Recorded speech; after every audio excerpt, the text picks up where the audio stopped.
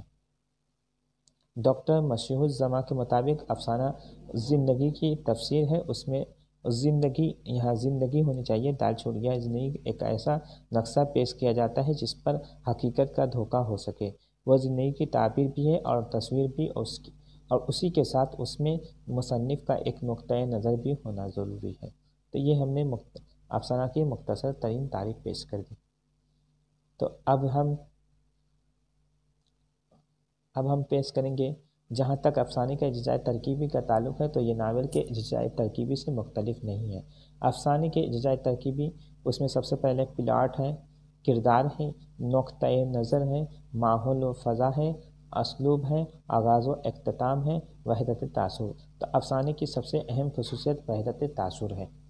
افسانے میں پلاٹ کی حیثیت جس میں ریڑھ کی ہڈی کی سی ہوتی ہے۔ یاد رہے کہ ناول میں کہانی کی حیثیت جو ہے ریڑھ کی ہڈی سی ہوتی ہے، اسی طرح افسانے میں پلاٹ کی حیثیت جس میں ریڑھ کی ہڈی کی سی ہو، تمام طرز کہانی اس پر منحصر ہوتی ہے۔ افسانہ کی نمایاں اور اہم خصوصیت وحدت تاثر ہے۔ واقعہ عظیم کے مطابق پلاٹ واقعات یا تاثرات کو فنی ترتیب دیتا ہے۔ بدلتے ہوئے رجحانات اور ادبی تحریکات کے حوالے سے افسانے کی تکنیک میں تبدیلی آتی گئی۔ تکنیک کو آسانی سے بیان نہیں کیا جا سکتا، ہر افسانے کی تکنیک مختلف ہوتی ہے۔ تکنیک دراصل ایک ذریعہ ہے، ایک وسیلہ ہے جس کے حوالے سے ایک افسانہ نگار اپنا مقصد، اپنا نقطۂ نظر قاری کے سامنے پیش کرتا ہے۔ تکنیک کی تعریف ذرا مشکل ہے۔ مواد، اسلوب اور حیت سے ایک علیحدہ صنف فنکار مواد کو اسلوب سے ہم آہنگ کر کے اسے ایک مخصوص طریقے سے منتقل کرتا ہے۔ افسانے کی تعمیر میں جس طرح سے مواد ڈھلتا جاتا ہے وہی تکنیک ہے۔ تکنیک ہو، مواد ہو، اسلوب ہو، موضوع ہو یا کردار، یہ سب افسانے کے جز ہو سکتے ہیں، لیکن ان میں سے کوئی بھی جز لازمی نہیں ہے۔ جب سے افسانہ اپنے مخصوص دائرے سے آزاد ہوا ہے تب سے ان اجزاء کی پابندی ضروری خیال نہیں کی جاتی ہے۔ اب ایسے افسانے بھی ہیں جن میں پلاٹ نہیں ہوتا، جن کی کوئی مناسب اور مکمل شکل نہیں ہوتی، وقت اور مقام کا تسلسل نہیں ہوتا، کوئی کردار اور موضوع بھی نہیں ہوتا، مگر ہم اسے افسانہ کہتے ہیں۔ تو یہ افسانہ کی ہم نے مختصر تعریف بھی پیش کی اور اس کے اجزائے ترکیبی پیش کی۔ اب ہم کریں گے اردو میں افسانہ نگاری کا آغاز و ارتقاء کو پیش کریں گے۔ تو سب سے پہلے اردو افسانے کی ابتدائی نقوش داستانوں میں نظر آتے ہیں۔ احتشام حسین کے مطابق اردو افسانے کے موجد پریم چند ہیں۔ وقار عظیم اور پروفیسر قمر رئیس کے مطابق اردو کا پہلا افسانہ پریم چند کا دنیا کا سب سے انمول رتن 1907 ہے۔ ڈاکٹر محمد صادق کے مطابق اردو کا پہلا افسانہ سر سید کا گزرا ہوا زمانہ ہے۔ ڈاکٹر فرمان فتح پوری کے مطابق اردو کا پہلا افسانہ سجاد حیدر یلدرم کا نشہ کی پہلی ترنگ 1900 یا 1901 ہے۔ مرزا حامد کے مطابق اردو کا پہلا تبعزاد افسانہ راشد الخیری، علامہ راشد الخیری کا نصیر اور خدیجہ ہے، جو 1903 ہے۔ تو یہ اردو افسانہ کا آغاز و ارتقاء ہم نے پیش کیا۔ اس کے بعد ہم اردو افسانہ پر جدیدیت کے اثرات کو پیش کریں گے کہ کیسے جدیدیت کے اثرات اردو افسانہ پر پڑا۔ یوں تو جدیدیت نے تمام اصناف ادب کو متاثر کیا ہے، لیکن افسانہ خاص توجہ کا مرکز رہا ہے۔ افسانہ اردو کی نووارد صنف ہے جو 20ویں صدی میں مغربی ادب کے حوالے سے اردو میں وارد ہوا۔ افسانہ مقبول ترین صنف ہے اور ادب لطیف، ترقی پسند تحریک، حلقۂ ارباب ذوق اور جدیدیت کے افکار و خیالات کی جو لان گاہ رہا ہے۔ یہی وجہ ہے کہ تحریکات اثرات افسانے میں جا بجا بکھرے ہوئے ہیں۔ ادب لطیف کے ذریعہ رومان، تخیل، نازک خیال اور اسلوب نگارش سے مزین کیا گیا تو ترقی پسندوں نے اسے سماجی حقیقت نگاری اور خارجی زندگی کے نشیب و فراز کی ترجمانی کا وسیلہ اظہار بنایا۔ جدیدیت کے تحت صنف افسانہ میں جو تبدیلیاں وقوع ہوئیں وہ فکری، فنی اور موضوعاتی حوالوں سے ہیں۔ جدیدیت نے افسانے کی ظاہری شکل و صورت ہی بدل کر رکھ دی ہے اور حیت، اسلوب، تکنیک اور اظہار میں نئی روایت کا آغاز ہوا۔ فنی اعتبار سے جدید افسانے میں جو فرق واقع ہوا ہے ان میں سے ایک پلاٹ کا خاتمہ ہے۔ پلاٹ کی بحث بہت قدیم ہے، اس کی ابتدا ارسطو سے ہوئی۔ تو یہ ہم نے اردو افسانے پر جدیدیت کے اثرات کو ہم نے پیش کیا۔ اس کے بعد ہم پیش کریں گے پلاٹ سے مراد واقعات کی ایسی ترتیب جس میں بالترتیب آغاز، وسط اور انجام ہو۔ ترقی پسند عہد کا افسانے میں پلاٹ کو مرکزی اہمیت خالص تھی۔ جدید افسانہ نگاروں نے افسانے کی قدیم روش سے انحراف شروع کیا اور مروزہ اصول و ضوابط کی دیواریں منہدم کر دی۔ جدید افسانہ نگاروں کی روایتی قصہ کہانیوں سے انحراف کی وجہ سے یہ ہے کہ جدید دور میں انسانی زندگی ہی مربوط نہیں، لہٰذا افسانے میں اس کی تلاش عبث ہے۔ جدیدیت کے نقطۂ نظر کو جن افسانہ نگاروں نے بحسن خوبی برتا ہے ان میں امتیاز حسین پیش ہیں۔ امتیاز حسین ماضی کی غواصی پر زیادہ توجہ دیتے ہیں۔ انہوں نے داستانوں اور ہندو دیومالاؤں سے اپنا رشتہ استوار کیا، مشرقی قصہ کہانیوں کی روایت سے علامتیں اخذ کی، مذہبی و تاریخی قصے قوموں کے عروج و زوال، تہذیبوں کی شکست و ریخت ان کے علامتی نظام کے بنیادی دھارے ہیں۔ انہوں نے قدیم ادبی روایت کو اپنے معاشرتی شعور سے آہنگ کیا، اس کو اسلوب بیان اگرچہ علامتی و تمثیلی ہے لیکن ماہرانہ پیشکش و تجربے کی شدت حقیقت و علامت کی دوری کو ختم کر دیتی ہے۔ زرد کتا اور آخری آدمی اس کی واضح مثال ہیں۔ یہ افسانے انسان کے اخلاقی، مذہبی و تہذیبی انحطاط کی علامت اور زوال کی کہانیاں ہیں۔ انور سجاد، رشید امجد، بلراج منرا، سریندر پرکاش، یہاں پر پرکاش میں الف چھوٹ گیا ہے، سریندر پرکاش وغیرہ نے بھی عمدہ علامتی کہانیاں تحریر کی ہیں۔ سریندر پرکاش کا افسانہ دوسرے آدمی کا ڈرائنگ روم اردو کا اہم علامتی افسانہ ہے۔ ڈرائنگ روم اس دور کا جدید معاشرہ ہے جس میں ہمارے معاشرے کی بیگانگی کو جامہ پہنایا گیا ہے۔ ان کا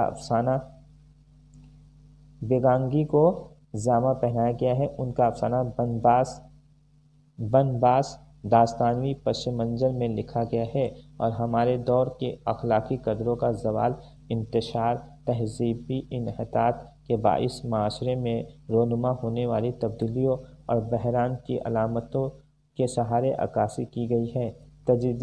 جدید افسانے کی ایک خصوصیت ہے۔ اردو میں تجدید بھی مغربی کی دین ہے اور جدید علم نفسیات سے متاثر اردو افسانے کا مقبول رجحان بھی۔ جدید افسانے میں واقعات کو حقیقی شکل میں نہیں پیش کیا جاتا ہے بلکہ افسانہ نگار فن کے مروجہ اصولوں سے انحراف کرتے ہوئے اس صورتحال کی عکاسی کرتا ہے جو اس کے لاشعور میں ظاہر ہوتی ہے۔ تو یہ ہم نے افسانے کے اثرات، جدیدیت کے اثرات افسانوں پر میں نے یہ پیش کیا۔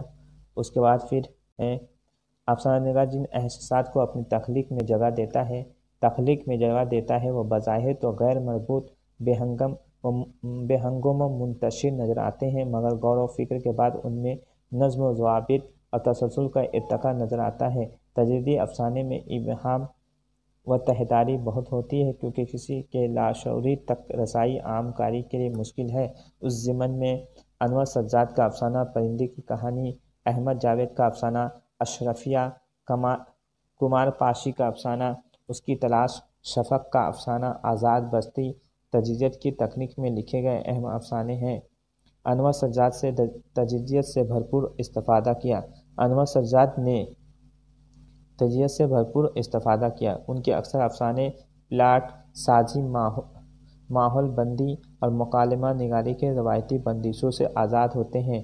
وہ اساطیری، داستانی، دیومالائی، حکایتی اور ملفوظاتی انداز بیان سے بھی کام لینے کی کوشش کرتے ہیں، اور زیادہ تر شعور کی رو، آزاد تلازمِ خیال و خوابوں کی تکنیک کو استعمال میں لاتے ہیں۔ ان کے افسانوں میں عصری ظلم و جبر، فرد کی محرومی، خوف کا احساس، اکیلا پن، اجنبیت اور قدروں کی زوال استعاراتی و تجریدی اسلوب میں جا بجا بکھری ہوتی ہیں۔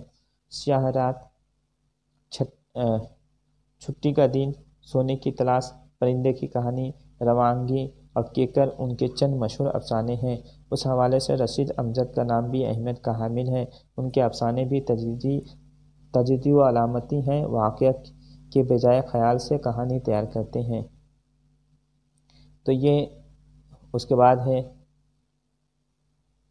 بے نام کردار اور واحد متکلم کی تکنیک سے کام لیتے ہیں۔ اصولیاتی سطح پر شعری زبان استعمال کرتے ہیں۔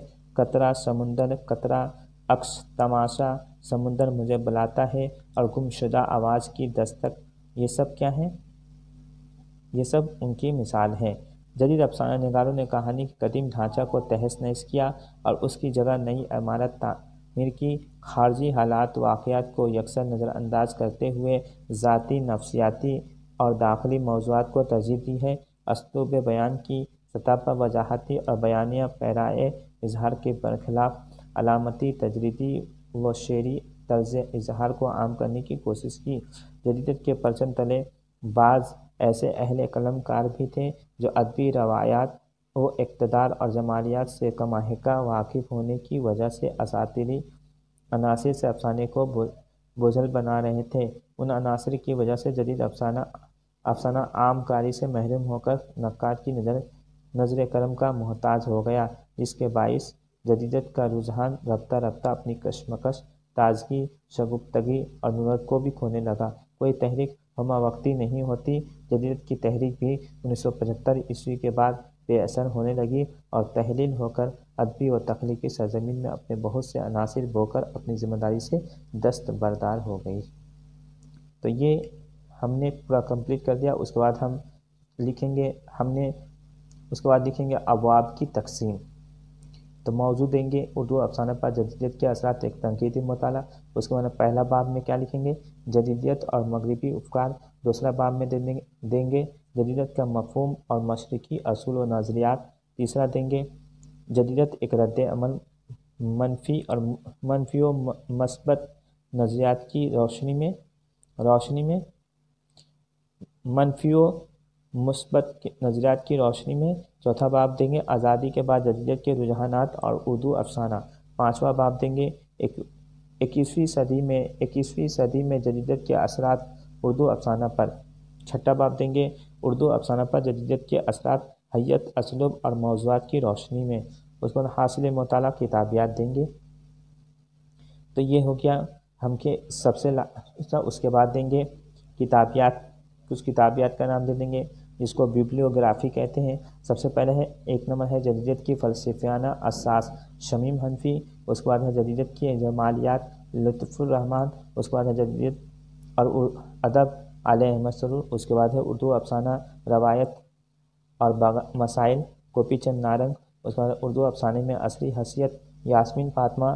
اس کے بعد 6 نمبر قصہ جدید افسانے کا، سلیم شہزاد۔ اس کے بعد 7 نمبر جدیدیت اور ہم، شمس الرحمن فاروقی۔ اس کے بعد 8 نمبر جدیدیت ہے